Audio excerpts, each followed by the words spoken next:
Hi, everyone. Welcome to another episode of Princess on the Pod. I am your host, Yvette, and today we have a very special guest, one of my former attendings, now colleagues, Dr. John Wan. Welcome, Dr. Hello. Wan. Well, Hi. thank you so much. It's good to see you. It's great to be here with you, and thanks for having me on. I appreciate it. Yes, it's good to catch up. So you were one of my pros faculty, and then I stayed and ended up doing perio. So you were one of my other attendings at that time. So if you could Yeah. give the audience a brief introduction and tell everybody what you do, how you went into pros, why you decided to go into dentistry, and then you also did an implant fellowship, which is amazing. So if you could just kind of hit on that a bit. Absolutely. Yeah, sure. So like Dr. Carrillo said, I work at Loma Linda University at the School of Dentistry, both the head of general dentistry right now and also the president CEO of the faculty dental group, which is kind of a long way away from where I started. I love teaching, and I tell people if I didn't teach dentistry, I'd be teaching something else instead. So it's just kind of one of those things that kind of drive me and bring me a lot of joy and that little dopamine rush, that type of thing. So I went to dental school at Loma Linda, and as I was finishing up my fourth year there, I've always liked the idea of prosthodontics because in my mind, pros is kind of the one that kind of puts all the little puzzle pieces together. And selfishly, I like being kind of the guy at the end of the assembly line, so to speak. We're like, here's your brand new car. It looks fantastic. And don't worry about how it was made. No, I'm just kidding. It's just, I like being the person that can kind of put the pieces together. And so that's why I liked prosthodontics. And as I was about to graduate, I was given an opportunity by Dr. Charlie Goodacre, who was my dean at the time, a great mentor of mine for many of us. And he got together with Doug Roberts, who was the chair of the restorative department at the time, and also Dr. Jaime Lazada. And so they kind of had a little talk, and they were trying to actually at that point create a combined prosthodontics and implant dentistry joint residency or a dual residency, I should say. And so that's the program that they recruited me into. It was at the time, it was about a 4.5 year program. And so I got in, and nowadays, with pros and implant and perio, it's all much more mingled in together. But back then in 2005, when I was starting, it really wasn't quite like that. And so it was fun to kind of be a groundbreaking, trailblazing, maybe pathfinding type of a person at that point. And then after I finished that program, I got a teaching contract at the school for 5 years, and here I am about just celebrating my 20th year at the school. So that's Wow. the long and short of the story there. I love that. Wow, 20 years later. And yeah, there's a lot of students that stayed and did an implant fellowship. But like you said, so you were part of that initial class that where they thought, okay, this can be of a huge benefit to a lot of people. And I think Loma Linda Yes. was one of the trailblazers when it came to implant dentistry being separate from pros, perio, oral surgery, what have you. So Yes. I'm really proud of that, and I'm very thankful for going to Loma Linda for undergrad and then staying for perio. It's a great school. I have nothing but like positive experiences to say. Yeah. So before that, what made you go into dentistry? Usually it's someone's dad or they have an uncle or they know somebody and they think, Yes. oh, this is a good idea. I want to do that. So how did you find that niche for dentistry, especially pros, because pros is so different.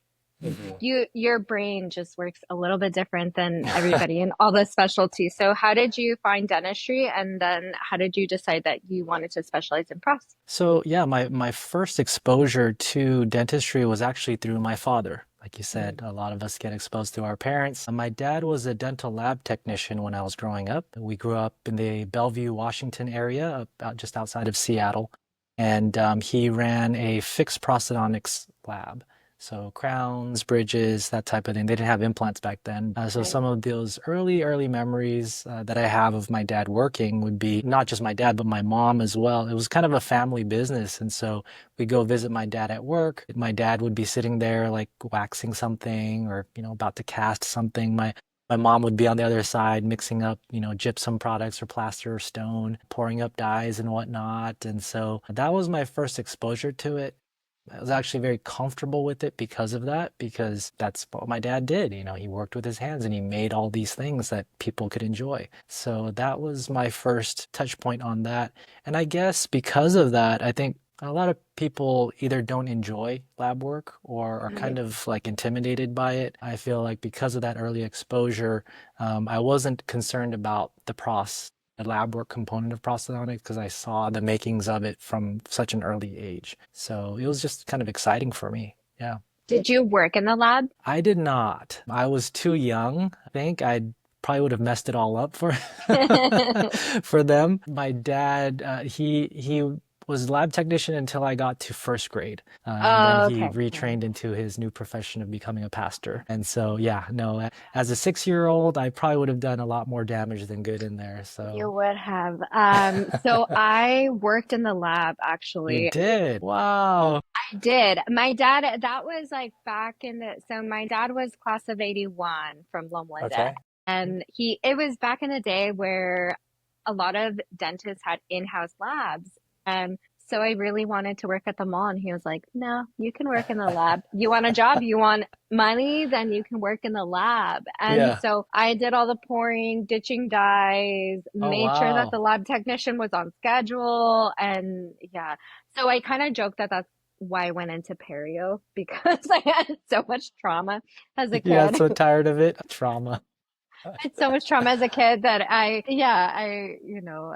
thought, okay, perio works for me and my specialty. So you decided to go to dental school at a very early age, and then you ended up staying for academics. And I get that feeling of when people decide to collude and tell you like, hey, do this, can you do this other specialty? And you did, Yeah. which I really admire you for.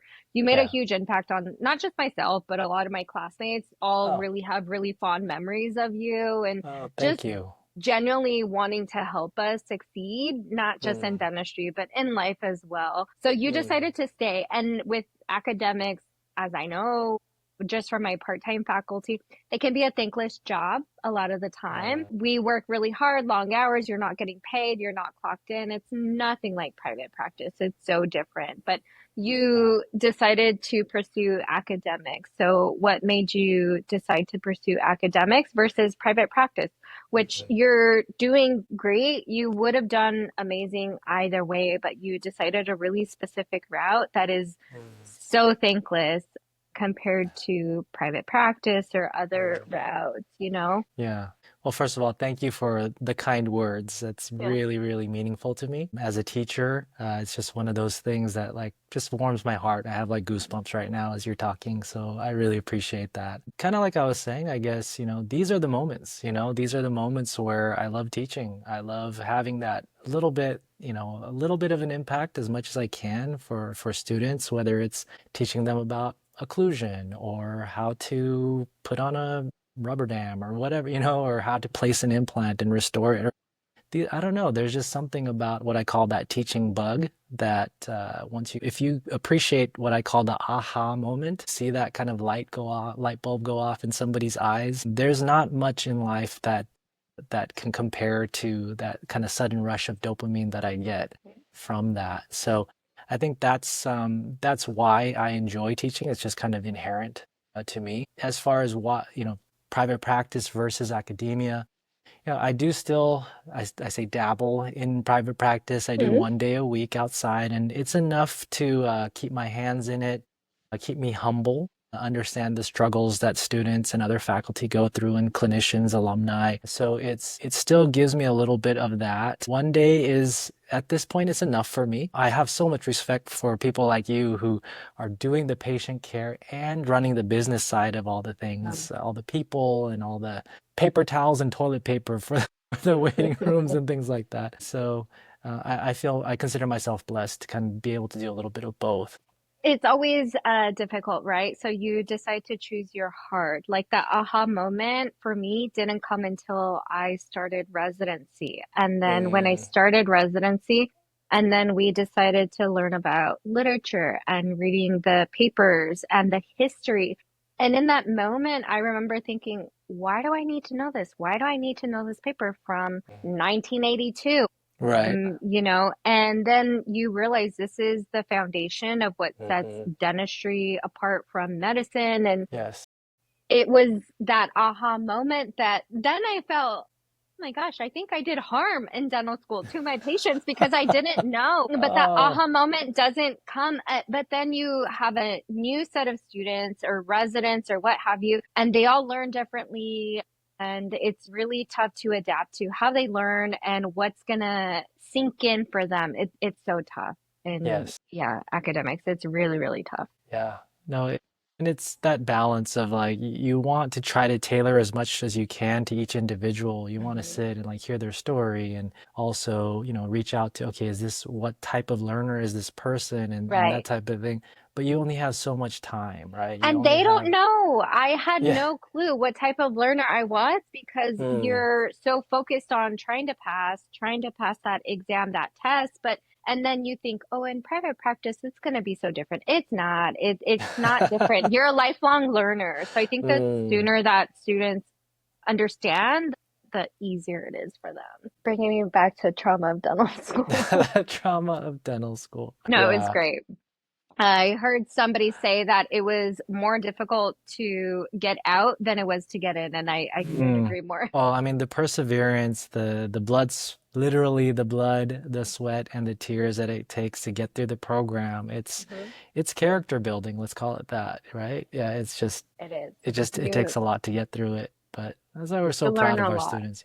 Yeah, Yes. so proud of Yeah, our a lot of the alumni. students are doing great. A lot of the alumni are doing amazing things. Yeah, yeah. I have no regrets about where we went to school, anything about Loma Linda.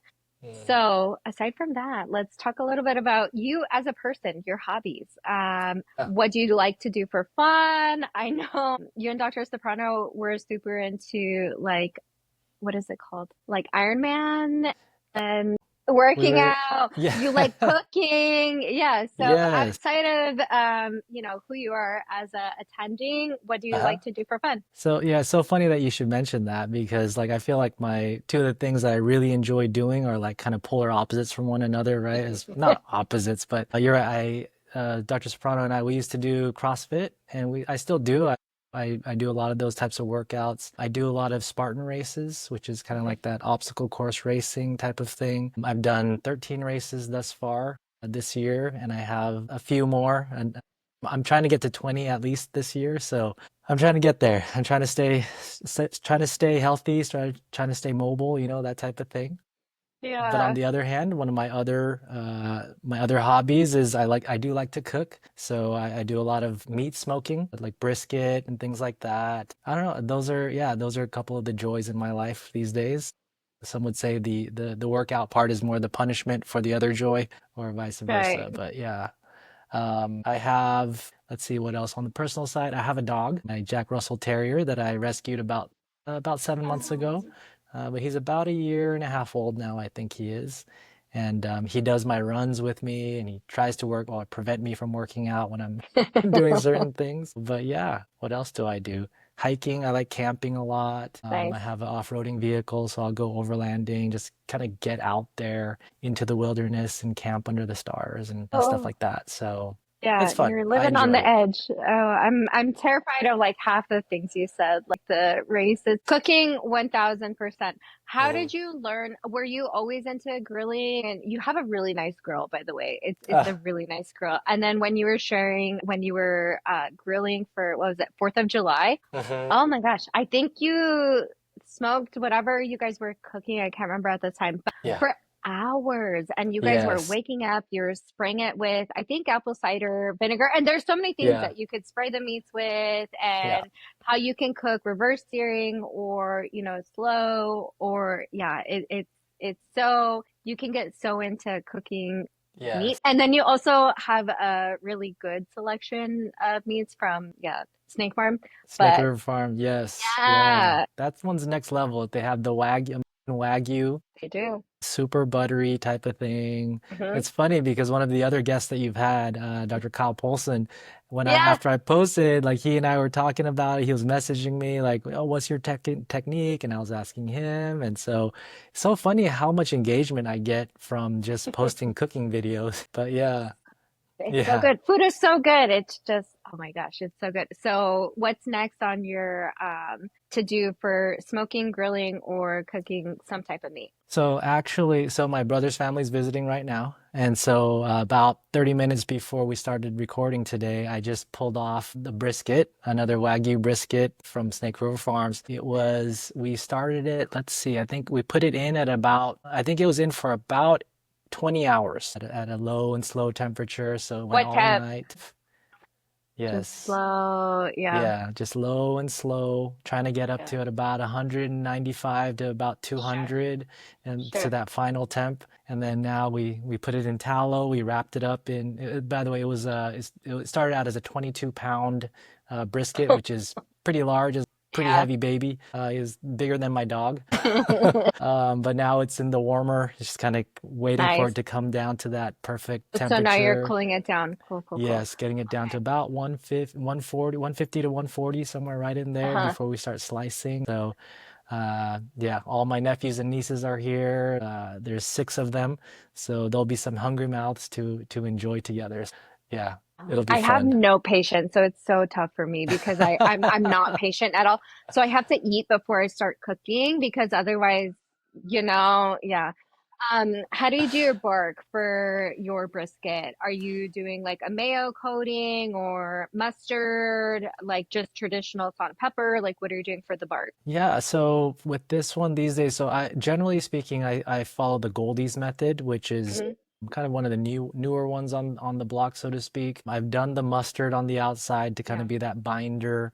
Yeah. But they recommend just using kind of warm water. And so I did that this time and yeah, everything stuck nicely. Nice. So I ordered the Goldie's seasoning because I wanted to try it. My friends say it's great. Typically speaking, I use what's called a brand called Kinder, which you can buy at Hmm. Costco. And they just have salt, pepper, and garlic, just good old PSG. Yeah. That's what I usually use. Today, I decided this time I tried something different from another pretty famous Texas barbecue place called Meat Church, Hmm. and it has a little bit of spice to it. So we're gonna give that a try. I, Nice. I like experimenting with it instead of just sticking to one.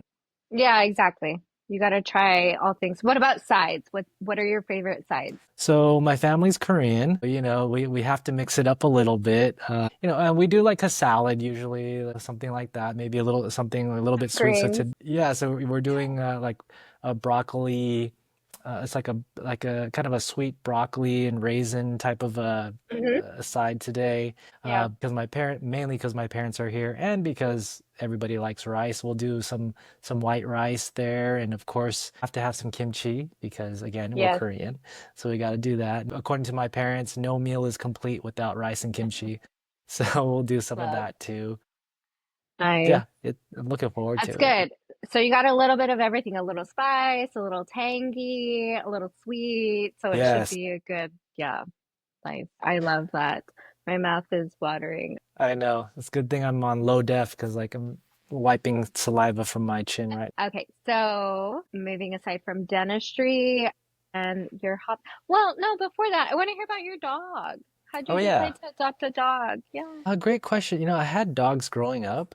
We had when I was growing up in Washington, when I was, in grade school, we had a they were both rescues as well. There was a golden retriever kind of lab mix, Hmm. and he was pretty big, and there was a smaller guy. He was like a little black terrier. I don't know what kind of terrier. We got him outside of Safeway. Somebody had him in a box, and they're like, Oh, "Anybody like a dog?" And we're like, "Sure." And so I grew up with dogs. Yeah, like I said, because I do the Spartan races and whatnot, I do a lot of running. As my friends and colleagues and whomever is foolish enough to run with me over time, they have their own kids and families and church and school, like all these things. And I ended up finding out I end up running by myself a lot. yeah. And being an extrovert, I kind of find it a little bit like boring, to kind of just Yeah. be out there. I mean, doing audiobooks or podcasts, listening to that's fine. That's fine, but just I wanted like a companion to be able to do these long runs with, and so I wanted a dog that had a good amount of energy. I didn't see myself running with like an English bulldog or something like that. So I always liked Jack Russell Terriers because I was a big fan of there was a TV show called Wishbone. There was a Yeah, I dog that was remember. you remember that one? Yeah.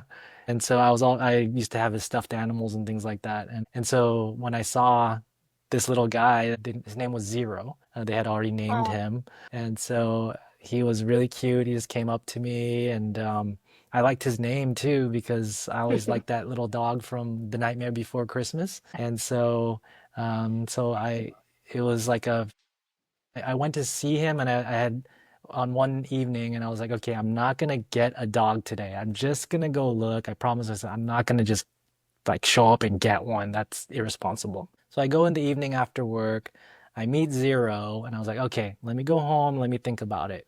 And I couldn't sleep that night. I just kept thinking about it. Oh. I'm like, oh, what if somebody's gonna take him, you know? And so Yeah, I showed up like the next morning right when they opened. I was like waiting in the right parking before lot. work.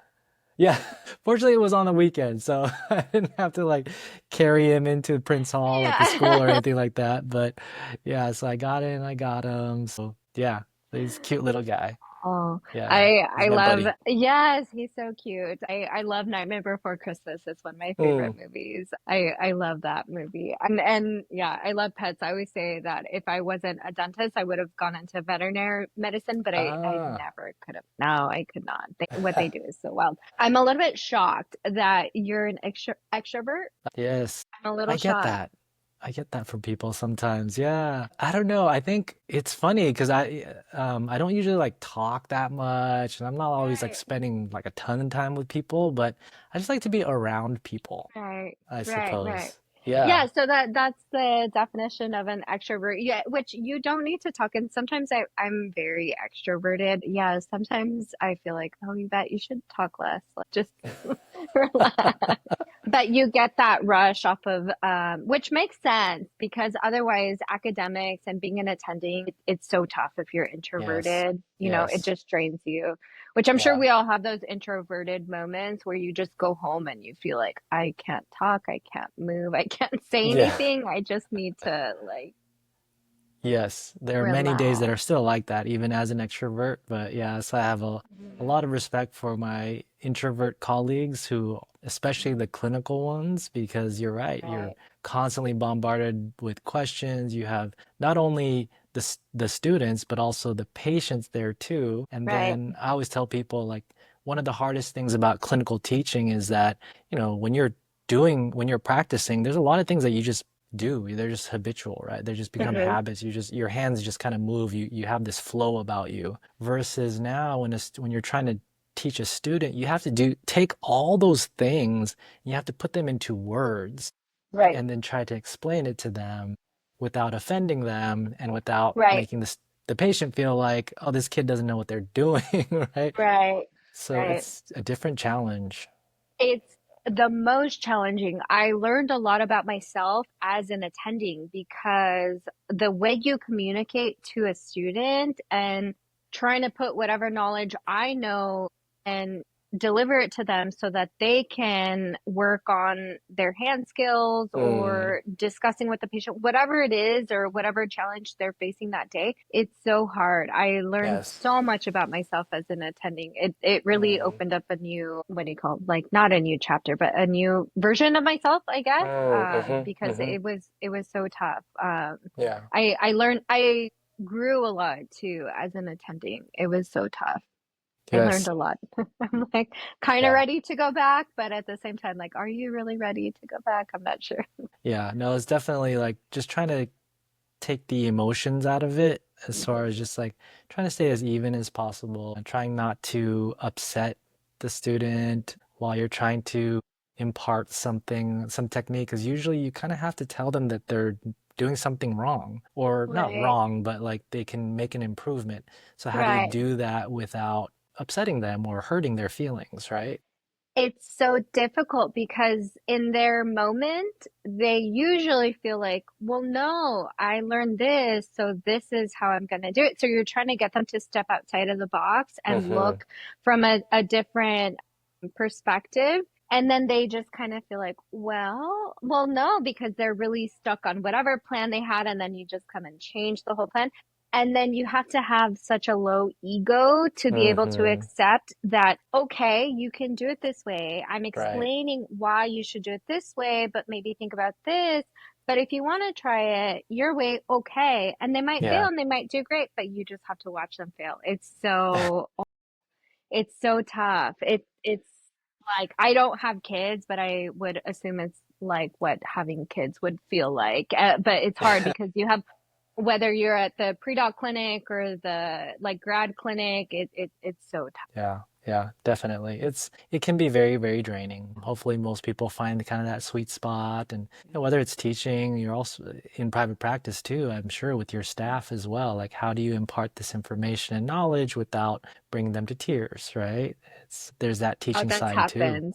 Yeah, yeah, And we're not that's even trying to happened. be mean, right? I just need this right now. Oh, Yeah, I'm so sorry. right. I should uh, But why? yeah.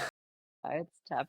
And they have lives and they have their own stuff, and we're all Yes. just trying to do our best every day, you know? Yes, everybody has their own things going on, Yeah, including ourselves, right? yeah, So we have to give ourselves a little bit of grace too. yeah, I believe yeah, that. exactly. Yes, Yeah. exactly. All right. So before we close, I want to touch on what you're doing.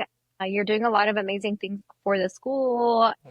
not just for our school, but I think this could be a blueprint for other dental schools as well. So I want to touch on a little bit about what you're doing with faculty dentistry and Mhm. where you see the future of dentistry, especially now. Yeah. We had some student loan changes, but I don't want that to deter anybody that's listening to the podcast that wants to be a dentist. And there's so many rewarding factors about being a dentist, whatever path you choose. So let's dive into that before Yeah. we head on out. And Yes. you enjoy your sweet brisket. I'm so jealous. Yeah. I still have a couple hours. It's resting right now, so we can do this. We can do this. Okay.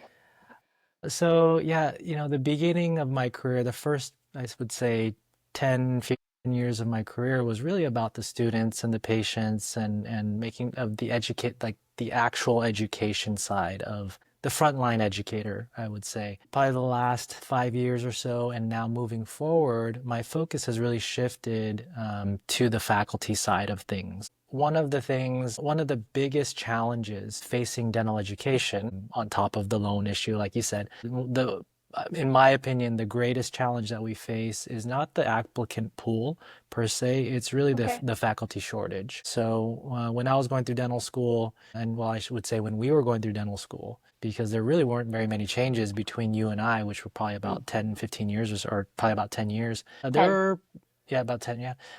There were probably something like 60, somewhere in the mid 60, like 65, 67 schools in the United States. Within the last 5 years, that has just exploded. And now, within the next couple of years, we're going to have over 80 dental schools in the Nice. country, which is great for access of care and those types of things. However, each one of those schools need faculty, they need teachers to be there. Currently in the United States, we have almost 1,000 open dental faculty positions, full-time Wow. faculty positions. And just to put that in perspective, at Loma Linda, we have about 130 full-timers. So there's basically like 8 Loma Lindas sitting out there open, needing to be hired to be able to teach. And so Right. I do see that as one of the greatest challenges. I kind of shift now, like we've really tried to be intentional in creating what we call the dental faculty group or the Loma Linda University Dental Faculty Group. It sounds like a private practice, but it's not. It's an organization that will be the employer of faculty, which also means that it gives us the opportunity to recruit them and develop them and retain them long term. So that's my new focus as president and CEO of that group. So hopefully, if anyone out there is listening, if you want to teach, please come talk to me. Yes. No, that's amazing. You just threw that in there, like president and CEO. Yeah. Congratulations. Like that's a big honor. It's a big task. Yes.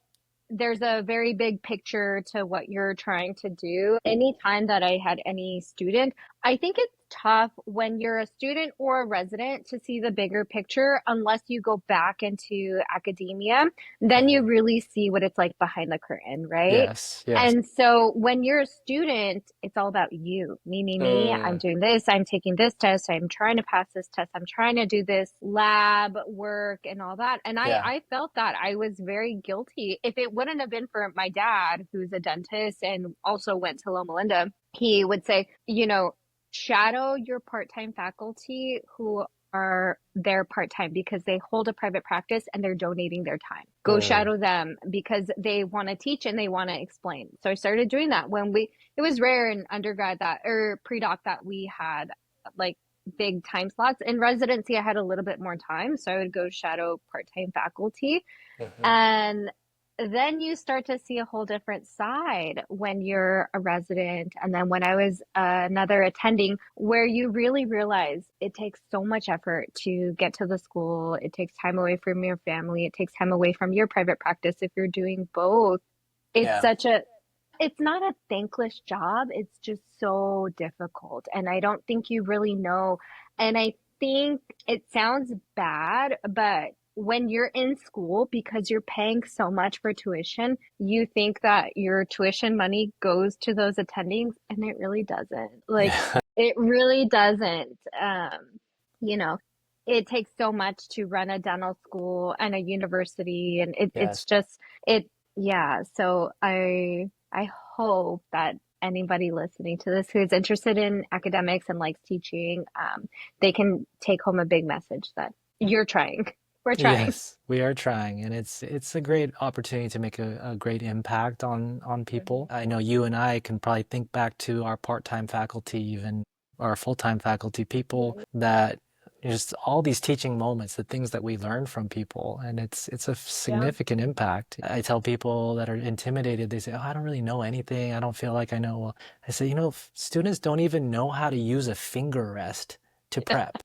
Use a finger rest, you can teach somebody something today. So it all You went helps. straight through and stayed in academics, right? I did, yeah. Did you have a little bit of resistance where the students were like, well, Like, what does he what know, can, kind of a thing. yeah, I did. I did. And Uh-huh. my response back was always, I might not know a lot, but I know more than you. Uh, no, I don't know. I would say the first couple years, yes. People would be like, "Who is this guy? Yeah. What does he know?" That type of thing. But it's funny though, funny and sad. But now, I don't teach as much anymore. And so because I have so much admin and so many external Mhm. things, especially with the faculty dental group and whatnot. So on now the rare occasions when I'm down like covering on the clinic or in labs or something, students will come up to me and the first thing they'll ask me is like, "Are you allowed to sign this off?" Like, mm. Yes. The humility in academics, the humility, like, But it's fun. It's cute. like, yeah, I can sign it off. Yeah. Yeah, I'm so thankful for Loma Linda and like the experience that we've got. I think for both of us, Dr. Goodacre, Dr. Richardson, we've had a lot of good mentors. You were one of my attendings, and then I got to see a whole different side.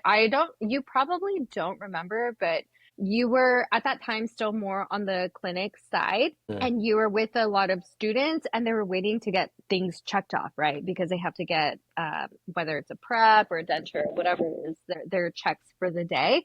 And so you had a line of students. I needed something for grad perio. I couldn't tell you what it was, but I remember popping in, we had a quick discussion, and then a student was saying something. And then for some reason, I decided to yap back, and I was like, dental school just scratches the surface. It's up to you to learn like the rest and to continue that education. Dental school can only teach you so much. There's no time.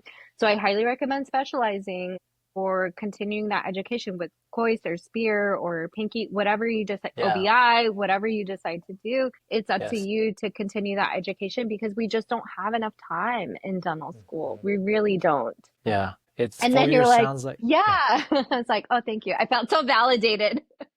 I backed you up. You had my Yeah. back and I had yours. All right. Yes. Yes. It was a good team. I should have taken Yes. you around more often. We'd have gotten a lot more I know. accomplished. Hey, I can come back. I think I'm ready to go back, but You should. It would be I'm great to have you ready. back. I'm ready. Yeah. But yeah, also you asked me to kind of touch on what I felt was kind of the future of dentistry Yes. and of teaching and whatnot. I think, I've had a lot of conversations lately about it with about this topic with our dean, and education is just Dr. changing so Handysides. much. Yes, Dr. I Handysides. love. I'll give you a tidbit. I might edit it out, but my dad is 1 year ahead of Dr. Handysides, and Oh, they did a Honduras mission trip. So I'm always thankful for Dr. Handysides, even before he was dean and everything. He did 89 retreat. Nine is implant now, unfortunately, snapped in half. oh, I love Dr. Handysides, Dr. Goodacre. yes. Dr. Daly and my dad were classmates at La Sierra. So I'm not Adventist actually, but Oh, I don't I'm think I not knew that. Adventist. Okay. No, I'm not Adventist. I grew up like Southern Baptist. I would say now I'm non-denominational, but my dad kind of did my dad's still practicing dentistry, but they just opened a church. I'm gonna totally edit this out. Okay.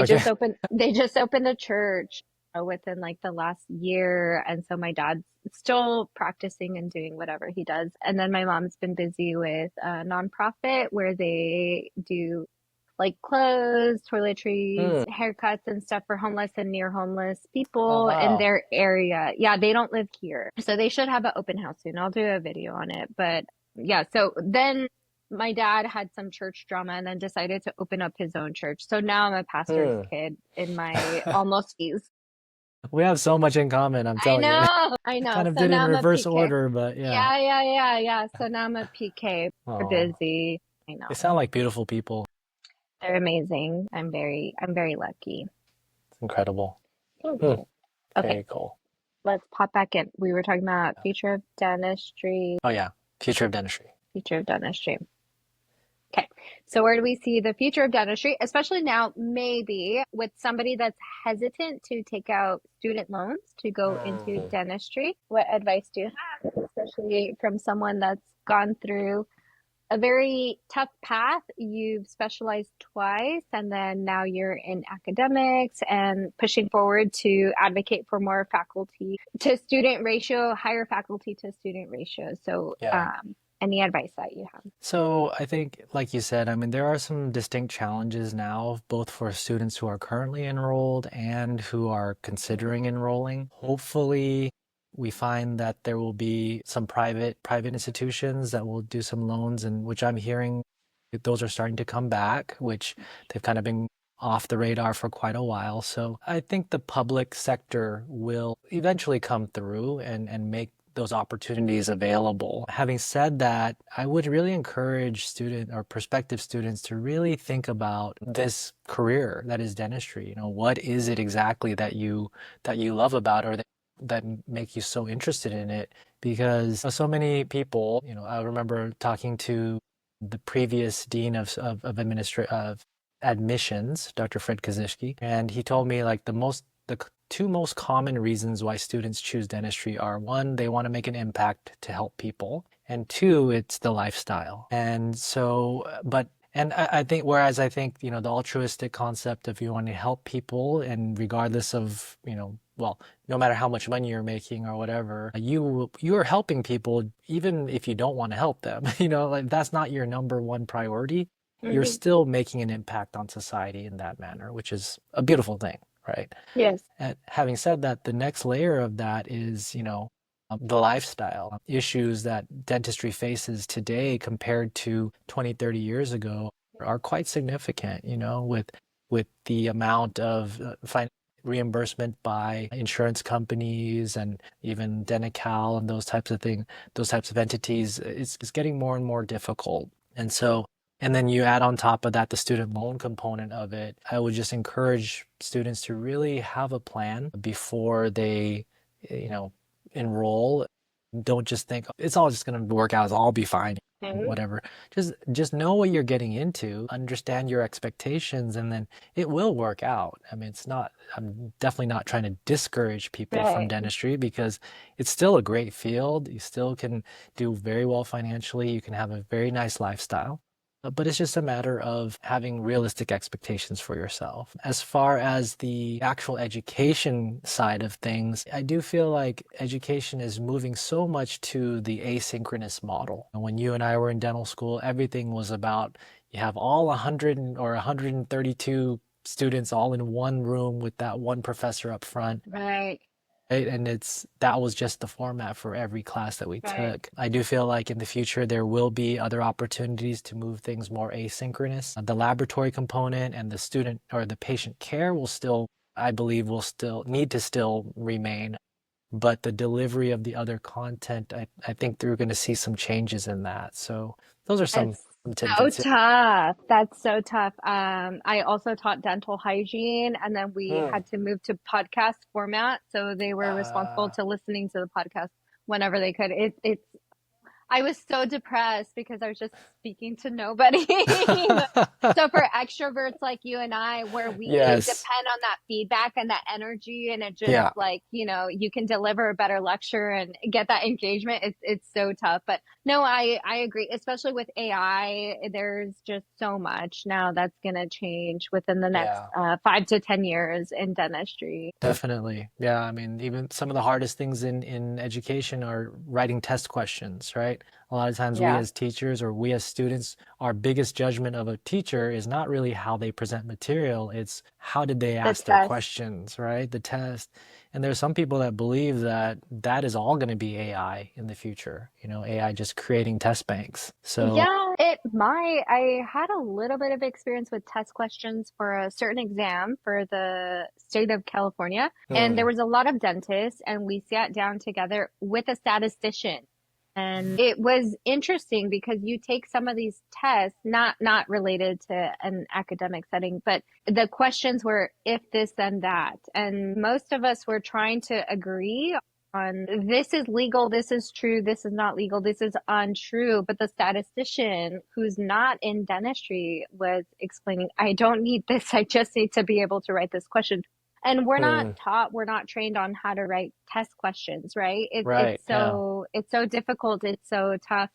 So students might try to guess B or C, or this is not correct. All of these are correct, and it's tough. Right. And I don't know about you, but every time I wrote a exam, I would change it every year, every single year, which is really tedious, but Yes. Oh, it's so I much wanted them work. to learn. Yeah, Yeah. yeah. But I wanted them to learn. Yeah, yeah. And that's the Yeah. key. And really to understand, to be able to tease out the information of what does this person really know versus Right. what are they just kind of guessing about, or they're just kind of Right. like doing it off of like just memorizing things. And so, Yeah. And you can memorize in some things, as we know, we just have to know. You just have to memorize certain yeah. protocols or certain classifications.